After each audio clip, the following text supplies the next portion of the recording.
Salut à tous, c'est Hunter404 et je vous retrouve aujourd'hui sur la chaîne Zone 404 pour vous parler de l'analyse et de la review du chapitre 395 de Hunter x Hunter. Alors, après ce chapitre 394 extrêmement dense, extrêmement compliqué à comprendre et encore plus à expliquer, on se retrouve aujourd'hui avec un chapitre, on va dire, un petit peu plus light, mais pour le coup qui n'en est pas moins surprenant. En effet, il faut savoir que on s'était quitté du coup sur les soldats de la garde, on va dire de la milice privée de Tserinich, voilà, qui témoignait d'une amitié extrêmement forte envers le quatrième prince, mais tout en restant énormément en retrait dans les étages inférieurs en s'occupant des affaires de la mafia. Et en fait, c'est à partir de là où on recommence directement sur le chapitre d'après, donc le 395, en retrouvant Inrigi, qui avait eu la présence d'esprit de cloisonner, on va dire, le seul endroit où le clan Hailey pouvait passer pour se rendre à leur repère, parce qu'il avait identifié un endroit extrêmement clé, extrêmement stratégique, en se disant, ils n'ont absolument que cet endroit pour pouvoir entrer et sortir de leur repère, donc ce qu'il avait fait, c'est qu'il avait modulé une genre de caméra qu'il avait pris à des touristes, il l'avait transformé en chat, en petit chat innocent qui se baladait sur une fontaine, et comme ça, il avait un œil en permanence sur ce qui se passait. Et on voulait absolument savoir ce qu'il avait pu voir sur cette caméra, et en l'occurrence, il s'est rendu compte que des membres du clan Hailey, comme du coup, je sais plus exactement comment ils s'appellent, mais ces membres-là, en gros, font partie de la garde de Morena, et il s'est rendu compte que ils sont passés par cet endroit, et ensuite, du coup, ils avaient un seul moyen de sortir, mais ils sont jamais ressortis, et au final, ils sont revenus dans une direction, depuis une direction différente. Donc, ça veut bien dire quelque chose. Ça veut dire en fait tout simplement que soit il y a un passage secret, soit, avec ce qui a pu se passer dans la chambre du vieux en 3101, cette espèce de piège de naine qui téléporte les gens dans un guet-apens, soit il y a, encore une fois, l'office de quelqu'un qui utilise le naine de l'émission et donc la téléportation. Et à partir de là, du coup, ça laisse supposer que deux choses, c'est effectivement que soit il y a un passage secret, soit il y a l'usage d'un naine de l'émission pour de la téléportation. Et en fait, c'est à partir de là où Inrigi, du coup, va contacter Wang et le clan Sha pour mettre en commun leurs informations. Et c'est à partir de là, du coup, que le clan Sha a ordonné à la brigade de se rendre dans la chambre qui est juste à côté, donc la 3102, pour pouvoir enquêter et voir effectivement ce qui va se passer. D'ailleurs, il faut savoir une chose, c'est que dans les deux cas, c'est-à-dire que ce soit on va dire une utilisation du naine pour pouvoir se téléporter, soit un passage secret, il faut savoir que si ça fait référence, entre guillemets, si c'est un peu le même principe que pour la pièce 3101 qui était piégée, où il y avait le vieux, il faut savoir qu'il y a totalement possibilité que ça soit les deux, étant donné que un piège de naine, théoriquement, on se dit qu'il faut réenclencher le mécanisme pour que le piège fonctionne à nouveau quand les gens passent la porte. Et au final, ça supposerait potentiellement qu'il laisse un passage secret peut-être à côté pour pouvoir discrètement revenir dans cette pièce sans se prendre le mécanisme et recharger le processus. On apprend aussi forcément que Wang ne veut pas que la mafia, ne veut pas pardon, que la police soit mêlée dans cette affaire, et c'est pour ça qu'il veut pas que les membres du clan Hailey qu'il capture soient tués, donc déjà parce qu'ils veulent des informations pour les interroger, mais surtout, il ne veut pas que la police soit mêlée à cette affaire, parce qu'on avait vu que le chapitre d'avant, la police en fait était dans l'embarras, étant donné qu'elle est corrompue elle-même, et qu'elle doit falsifier les actes de décès pour que ça corresponde, et pas éveiller les soupçons de l'association des Hunters. Vous imaginez un peu le bourbier que c'est quand même. Heureusement, on a du coup les gardes qu'on reconnaît de Tserinich, qu'on a vu dans le chapitre d'avant, qui correspondent à l'armée de Kakin, qui sont prêts à endosser la responsabilité des meurtres qui pourraient être faits potentiellement sur les membres du clan Hailey. Donc à partir de là, ça commence à se déverrouiller un petit peu. Pour le coup, je trouve que ces gardes, ils portent quand même pas mal leurs balls. Et du coup, c'est à partir de là que la brigade fantôme se rend effectivement dans la chambre 3102, donc juste à côté de la chambre piégée avec le vieux. Et au final, la brigade n'en a absolument rien à foutre qu'il y ait un piège. Ils ont dit eux-mêmes que ça avait aucune importance, donc ils vont directement toquer. où bah, voilà, il tombe sur une personne qui voilà, fait semblant de ne rien savoir. Phaeton le menace avec son sabre, et à partir du moment où ils rentrent dans la pièce, ils essaient de trouver voilà, peut-être potentiellement une porte de sortie, quelque chose qui pourrait les indiquer, leur indiquer qu'effectivement il y a un passage secret, il y a quelque chose de louche qui ferait que les 3 chambres seraient interconnectées entre la 3101 et les 2 autres. Et effectivement, c'est ce qui est en fait assez amusant, c'est que la brigade n'est absolument pas effrayée par l'idée de tomber dans un piège, mais effectivement, Finks dit quelque chose de très intéressant. Il dit que, aussi puissant qu'il puisse être, si le piège c'est de te téléporter en dehors du navire, donc littéralement à la flotte, en dehors du Black Whale, bah aussi puissant que tu sois, t'es condamné à la mort. Parce que t'es lâché complètement en plein milieu de la mer, à des centaines potentiellement de milliers de kilomètres de la Terre. Donc tu te dis, mais aussi puissant que tu sois, si ça te téléporte en dehors du Black Whale, t'es foutu. Donc effectivement, Finks a raison de tempérer Nobunaga à ce niveau-là. Et c'est là où on voit du coup Nobunaga qui va se charger de la porte des toilettes pour essayer de forcer le passage, en découpant avec son sabre une porte d'accès. Et c'est à partir de là que du coup la brigade tombe directement sur une sorte de couloir de débarras secret, où il semble y avoir des affaires de personnes en fait qui dorment là et qui justement préparent leur coup, se restent cachés dans l'ombre et viennent potentiellement passer par cette pièce pour remettre en place potentiellement le mécanisme de la chambre piégée, etc. D'ailleurs, on peut constater que sur la droite de l'image, donc ce qui correspond à la pièce 3101 qui est piégée, il y a bien une porte cachée, il y a une porte d'accès par derrière, donc ça laisserait penser que il y aurait besoin potentiellement, par cette porte d'accès, de réenclencher un certain mécanisme du piège de Nen. Et à partir de là, Finks fait une observation assez intéressante, étant donné que il se pose la question de pourquoi Luini, donc celui qu'on appelle Luini la victime, j'ai envie de vous dire, on en a longuement parlé sur la chaîne Hunter 404, et effectivement, Luini qui avait un pouvoir extraordinaire par rapport à la situation du Black Whale, qui avait quelque chose qui lui garantissait de gagner du pouvoir et de la puissance en faisant des victimes, donc qui avait toutes les raisons au monde, littéralement, de continuer ce qu'il faisait, qui est venu provoquer la brigade et au final qui en est mort. Et en fait, Finks fait une observation intéressante. Ce qu'il dit, c'est que pourquoi, en fait, ils ont envoyé une recrue, parce que Luini, au final, c'est bien la preuve que c'est une recrue, pourquoi ils ont envoyé une recrue pour les affronter, alors que, visiblement, quand on voit que tout a été préparé, quand on voit cette pièce, ces passages secrets, ce mécanisme, etc., c'est quand même pas un clan qui fait les choses au hasard. C'est quand même un clan qui est au minimum préparé, qui a prévu ses coups depuis longtemps, et qui est un minimum professionnel, j'ai envie de vous dire. Donc c'est extrêmement bizarre d'envoyer une recrue aussi con et aussi bête que Luini qui allait au casse-pipe devant la brigade. Et c'est là que Nobunaga pense effectivement que ça aurait pu être un bouc émissaire, un mec qui s'enflamme un petit peu et qui permet de garder en rang un petit peu les membres du clan Hailey en leur disant voyez, si vous faites le con, que vous allez donner des infos, que vous faites le fou parce que vous avez eu un nouveau Hatsu, voilà ce qui peut vous arriver. Donc effectivement ça peut être un moyen assez dissuasif pour garder en troupeau les membres du clan Hailey. Et en fait, c'est à partir de ce moment-là où on voit que Nobunaga, il prend un aspect assez nostalgique, parce qu'il parle du passé. Quand Finks lui dit que la brigade fantôme n'a rien en commun avec les clans Hailey, il lui dit « Ouais, mais au début, on était pareil, on voulait détruire le monde, et on était alimenté par la colère et le désespoir. Et qu'ils étaient à la recherche d'un but. » Et là, vous vous doutez de ce qui va se passer, c'est que on a littéralement un flashback raconté par Nobunaga sur ce qui s'est passé à Meteor City il y a de cela très longtemps.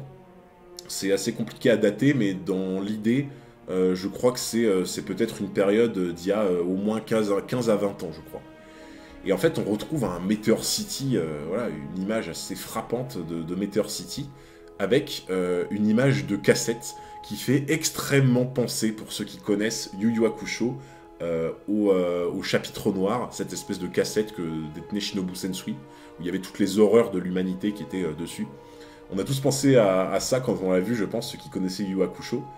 Et en fait, on voit littéralement Franklin qui est encore plus humain que ce qu'on avait l'habitude de voir. Là, littéralement, il a pas cette espèce de peau bizarre, ces blessures qu'on lui connaît. Là, il est complètement humain. On voit Charnal qui lui manque des dents. On voit Kuroro. Et ça fait extrêmement bizarre de les voir aussi jeunes, sachant qu'ils ont l'air d'être à la recherche d'une cassette. Donc pour le coup, pour l'instant, là on se dit c'est quand même bizarre dans un monde comme celui de Meteor City de chercher des cassettes, sachant que c'est littéralement une ville où t'as l'impression que limite il n'y aurait presque pas d'électricité, quoi. Chose encore plus drôle après, on voit littéralement Uvogin avec sa coupe incroyable qui arrive en compagnie de Machi, qui on a l'impression qu'elle a 3 ans. Qui arrive sur ces entrefaits parce que visiblement il semblerait que ça soit le fameux territoire de Uvogin. S'ensuit une altercation où voilà, il y a une dispute en rapport avec cette fameuse cassette. Et entre autres, voilà, ce qui est quand même assez cocasse aussi, c'est que on a Uvogin qui balance un bâton sur la tête de Charnal qui est en train de fuir. Et en fait, quand on voit la façon dont Charnak se prend le bâton, ça fait une petite référence malheureuse à comment il est mort, la posture qu'il a, comment il est mort face à du coup Hisoka. Il y a de cela beaucoup de chapitres. S'ensuit du coup une bataille où Franklin couvre les arrières de Kuroro qui s'enfuit avec la cassette. Donc on a littéralement voilà, un affrontement. En fait, on commence à comprendre que dans ce qui n'est pas encore la brigade, il y avait vraiment des frictions entre potentiellement deux groupes distincts de la brigade où il y aurait au moins Machi et Uvogin qui seraient dans l'un des groupes. Donc on voit Franklin et Uvogin qui se fracassent la figure mutuellement, et c'est là où on voit Finks avec une coupe extrêmement suspecte également, avec Phaeton également avec une coupe particulière, et une batte avec des barbelés. Bon, je pense que si vous regardez Walking Dead, vous avez la référence. Qui arrive à moto et qui menace gentiment Kuro de leur donner la cassette. Donc on comprend qu'ils sont également du côté de Uvogin et de Machi. Donc il y a vraiment deux clans effectivement dans ce Meteor City de l'époque, et qui le contraignent du coup à lui donner la cassette. Mais voilà, on connaît Kuro, son génie. Même en étant aussi jeune, on sait très bien de quoi il est capable, et il avait évidemment prévu le coup en récupérant une cassette qui n'a rien à voir, potentiellement une cassette vierge, qu'il a donnée en faisant croire que c'était la bonne. Et au final, il l'avait gardée. Ensuite, Kuro arrive avec des fleurs et sa cassette dans une église. Alors ce qui est assez amusant, c'est que c'est une église qui mélange plusieurs religions différentes, à savoir que certaines formes du bâtiment, certains symboles font penser du coup au christianisme, à la religion du coup orthodoxe, à la religion musulmane, etc. Donc c'est un petit peu, on va dire, l'église qui essaie de rassembler le plus de pauvres personnes possible. Et c'est là qu'on Kuro du coup qui prend conscience qui prend conscience qu'il s'en doutait déjà, parce qu'il avait vu le nombre de tombes dehors, de petites tombes venant d'enfants du coup qui ont été tués. On apprend en fait que de Meteor City est sujet du coup à énormément d'enlèvements, et surtout des enlèvements à 70% composés d'enfants venant du coup de la bouche du curé ou je ne sais quoi, qui en fait explique que grosso modo effectivement, vu que c'est une ville qui n'a aucune gouvernance, qui n'est soumise à aucune loi, où il n'y a aucun recensement des personnes et en particulier des enfants, et bien en fait c'est littéralement une cible de choix pour toutes les mafias, tous les malfaiteurs qui savent qu'ils peuvent faire absolument toutes leurs dingueries et leurs saloperies dans cette ville sans qu'il y ait aucune répercussion derrière. Et c'est à partir de là où on va dire la haute autorité de la ville a entrepris des partenariats avec la mafia en échange de main-d'œuvre pour que la mafia essaie de garantir une sécurité minimale autour de la ville. Et effectivement, c'est là d'où vient cette fameuse... c'est pourquoi certaines personnes dans la ville ont développé des pouvoirs de naine, et ce qu'on appelle la loi du châtiment a été mise en place, la fameuse loi qu'on connaît qui est nous acceptons tout ce que vous laisserez ici, mais ne nous prenez jamais rien, chose qu'on avait déjà entendue dans le manga. Et on retrouve d'ailleurs après Kuro qui va dans une pièce pour utiliser la cassette avec Pakunoda, qui pour le coup est méconnaissable. Et là on comprend par contre que Pakunoda est du côté de Kuroro, Et en fait, on a l'impression de voir qu'au final, Kuroro a quand même l'habitude de se rendre assez souvent à l'église, que c'est un lieu en fait un peu de prédilection pour lui. Et ce qui est assez cocasse, c'est que depuis toujours, Kuroro, on le voit comme une sorte d'antéchrist. Parce que alors, si vous avez vu ma vidéo sur ma chaîne principale Hunter 404 sur l'iceberg de Hunter x Hunter, je vous avais parlé du fait que la croix inversée, venant du manteau de Kuroro, n'est absolument pas de base un symbole satanique, étant donné que la religion chrétienne est extrêmement peu connue au Japon. Il y a 1% de chrétiens au Japon, donc en fait il y a une grosse méconnaissance autour de la religion chrétienne, et entre autres la croix à l'envers est surtout connue au Japon comme étant un symbole de pop culture et donc de film d'horreur. Mais au final, la croix à l'envers, c'est la croix de Saint-Pierre, qui est une croix d'humilité, parce que Saint-Pierre était un apôtre qui a refusé d'être tué de la même manière que le Christ, et qui a demandé qu'on le crucifie à l'envers. Donc au final, voilà, par rapport à cette croix, il y a beaucoup on va dire pas d'erreurs, mais de mauvaise compréhension. Mais effectivement, Kuroro, on l'a toujours vu comme, on l'a vu dans une église au tout début dans Yorkshire. Il y a beaucoup de parallèles par rapport au fait qu'il a un livre, etc. Par rapport à la Bible, par rapport au fait qu'il y ait les 13 apôtres, du coup, qui sont les 13 membres de l'araignée, qu'il y ait Judas qui fasse au final office enfin plutôt Hisoka qui fasse office de Judas. Il y a énormément. Bon, je vous laisserai voir ma vidéo sur l'iceberg de Hunter x Hunter, mais voilà, si vous voulez revoir un petit peu toutes ces choses-là, mais effectivement, Kuroro a toujours été vu comme quelqu'un qui était un petit peu à l'inverse de Jésus, à l'inverse de l'Église, en opposition à Jésus, et là de voir que l'église est un peu son lieu de recueillement, le lieu où en fait il va voir ses amis, le lieu où il ramène quelque chose qu'il veut voir, des cassettes, où il passe du bon temps, où il se sent à l'aise, c'est quand même assez cocasse de voir ça pour le coup. Et on comprend que du coup, Kuroro est un génie depuis le début, parce que effectivement le père Rizol se rend compte qu'il maîtrise les langues extrêmement rapidement, que c'est un garçon qui sait extrêmement bien réfléchir, et il en parle directement on va dire à la personne la plus haute de l'église, en lui disant que effectivement il pourrait aider à solutionner les graves problèmes qui affectent Meteor City. Je pense que effectivement il parle du fait que malheureusement la ville est complètement au libre cours des mauvais agissements de la mafia et de toutes les personnes mal intentionnées qui se rendent dans Meteor City. Et du coup, juste après ça, on se rend compte que sur cette cassette où il n'y avait à la base rien, il y a les fameux... alors, c'est les rangers du nettoyage. Et c'est à partir de là où on se rend compte que Kuroro a vraiment le désir profond de faire de l'acting, de faire de la voix off, de s'immerger complètement dans le principe d'incarner des personnages, ce qui est extrêmement triste parce qu'on se dit mais ces pauvres gamins de Meteor City qui risquent leur vie tous les jours, qui ont rien en fait, qui vivent dans un dépotoir, ils essaient de s'amuser comme ils peuvent, et de voir un Kuroro aussi j'ai envie de dire lumineux, rayonnant, aussi gentil, aussi pavé de bonnes intentions, ça fait mal au cœur quand on voit ce qui se passe par la suite. Et effectivement, donc il demande à d'autres personnes de son groupe de venir faire doubler d'autres voix, et c'est là qu'on retrouve le fameux personnage de Shayla, qui est censé être connu par beaucoup de personnes qui ont vu le chapitre 0. Ceux qui l'ont vu savent que c'est la personne qui a remis le livre d'Ino Hunter, donc des Hunter à Kurapika et Pyro, juste avant le massacre du clan Kuruta. Donc elle est liée, entre guillemets, au massacre du clan Kuruta sans qu'on sache exactement pourquoi. Donc là, on retrouve Shayla accompagnée d'une fille qui s'appelle Sarasa, que l'on ne connaissait pas pour le coup. Et Shayla est déjà reliée de base à ce livre d'Ino Hunter, dont elle parle en disant que c'est le livre qui est parfait pour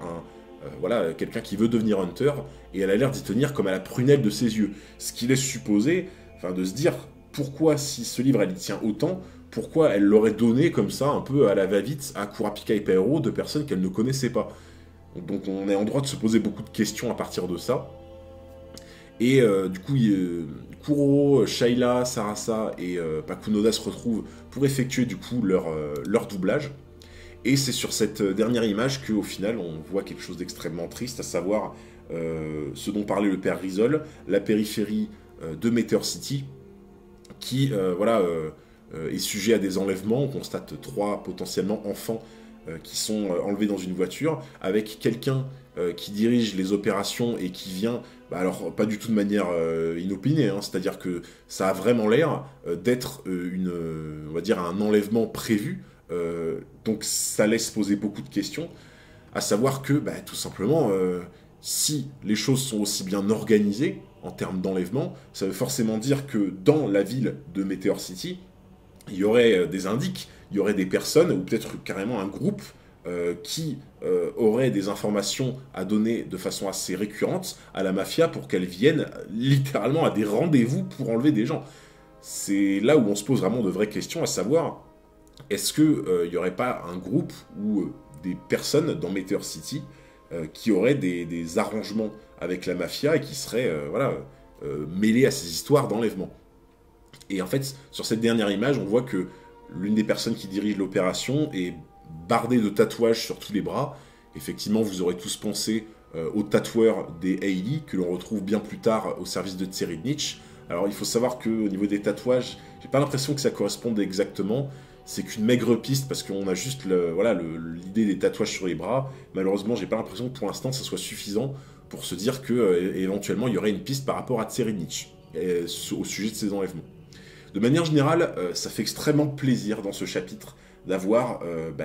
un début de flashback concernant l'histoire de la brigade, parce qu'effectivement c'est quelque chose qui est assez flou, assez obscur, on a très peu d'infos, et de voir en fait tous ces gamins qui plus tard deviendront des tueurs sans pitié, aussi pas forcément purs, enfin en tout cas pour Kororo oui, mais voilà, ce sont des gamins à ce moment-là, et on se dit mais qu'est-ce qui a pu se passer pour les amener à devenir ce qu'ils sont aujourd'hui? C'est quand même dingue. Il y a une différence, entre guillemets, une dissonance entre cette époque et aujourd'hui, et on se dit, mais il a dû se passer une dinguerie sans nom pour que ces pauvres gamins qui sont livrés à eux-mêmes dans une ville de non-droit, où ils risquent leur vie tous les jours et où ils vivent des horreurs tous les jours, il a dû se passer une dinguerie pour les amener à devenir les tueurs impitoyables qu'ils sont aujourd'hui. Dans tous les cas, j'espère que cette petite review et analyse vous a plu. Si c'est le cas, n'hésitez pas à vous abonner à la chaîne, à mettre un petit commentaire, un petit pouce bleu, ça fait toujours plaisir, et à partager la vidéo. Et sur ce, je vous dis à la prochaine pour une prochaine analyse des chapitres de Hunter x Hunter.